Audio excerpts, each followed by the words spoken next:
That link is available.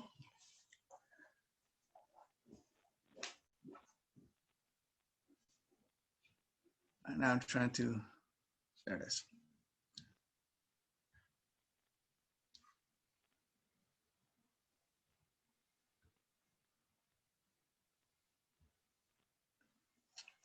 So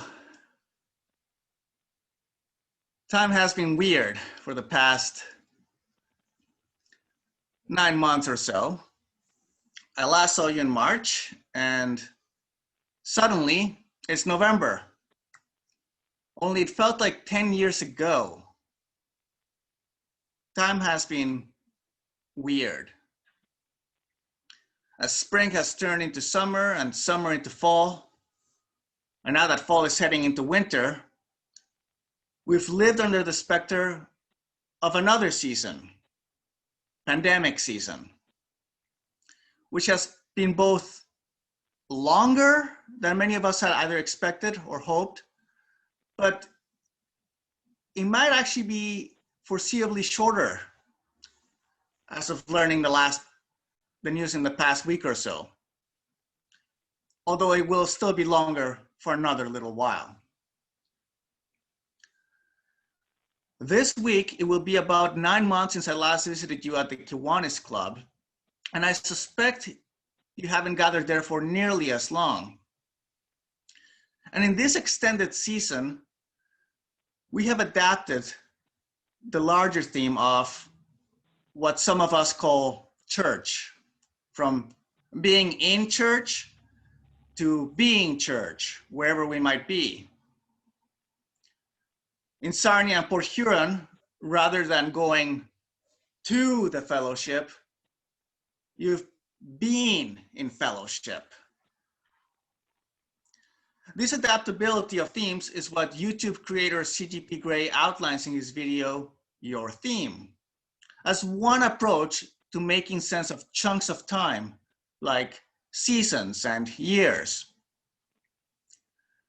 As he mentions, this approach seeks to take advantage of broad themes to identify and manage expectations over longer periods of time, especially when facing the fog of the future. Now, that doesn't mean that more specific and structured systems don't have a place. In fact, he has an entire separate video that describes the need for more detailed action plans in other circumstances. But as he remarks, not every problem needs a sharp tool. And I think he's onto something, especially since a broad theme with flexible goals that can adapt to the specific situation are the kind of life guidance that can help in making the more specific decisions of our day-to-day lives.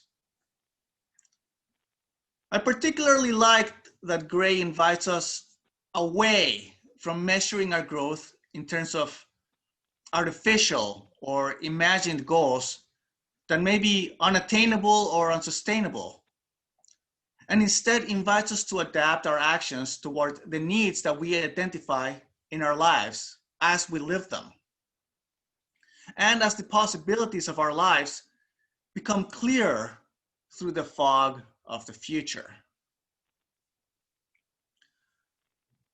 Now, we're still 3 weeks away from the beginning of winter and its season, and about a month away from the new year proper, which might just be the right time to start thinking about what theme or themes might make sense in our lives, especially if you're finding that the resolution rodeo hasn't really worked out for you. And if you wanted to get started right away with a theme that you've been keeping in your back pocket or just thought about right now, you could even begin today for the 4-week Advent season, which begins now. Traditionally, Advent has been a period of expectation, anticipation, and more concretely, preparation. In some religious traditions, this was sometimes also marked by acts of fasting or penance. And maybe those speak to you as well, though expectation and preparation have nice, broad, resonant words that may well help guide some of us into what is sometimes a tricky holiday season. In another year, preparation may have looked like cleaning up the house for guests or getting the right holiday menu set up, getting the ingredients for that menu. This year probably has different needs, like ensuring that there are ways to communicate with relatives long distance, or heck, cleaning up the house or setting it up to maximum coziness, so that when winter hits in earnest, we might have a comfortable space to spend long nights with a dose of social contact that is appropriate to you, as well as a space that feels safe and warm and homey. Be it weekly, monthly, seasonally, or yearly, thinking about the themes for different chunks of time might help us to get a better and clearer sense of the direction our lives are taking, or the direction that we would like them to take. Because, to paraphrase C.G.P. Gray, thinking about our thinking changes our thinking.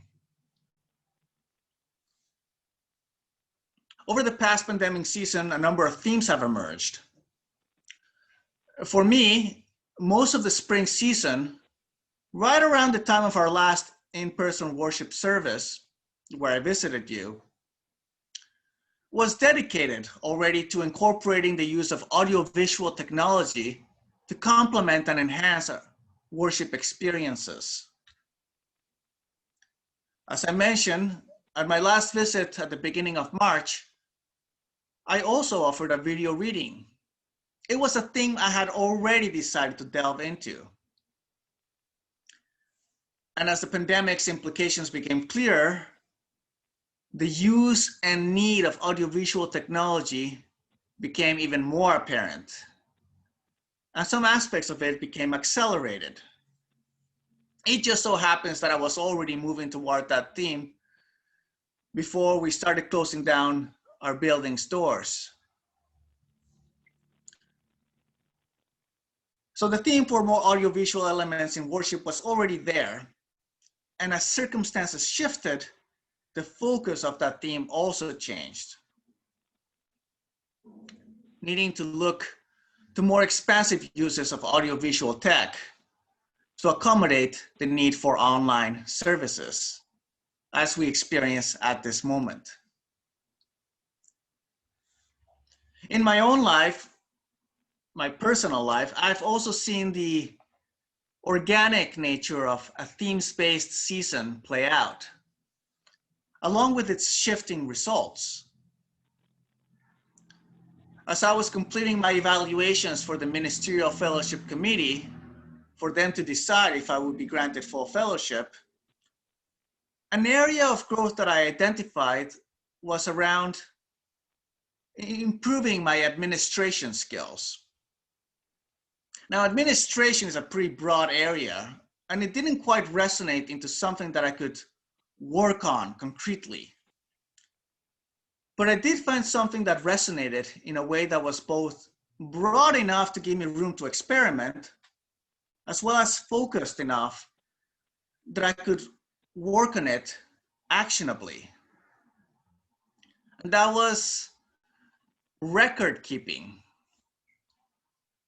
Now, I know that this may not sound all that exciting to many of you, but it resonated with me.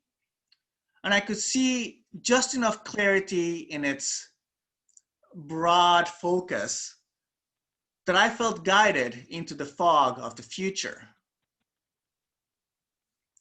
So at the fall equinox, I decided upon not a resolution, but a sense of devotion and intentionality for myself to look at the theme of record keeping.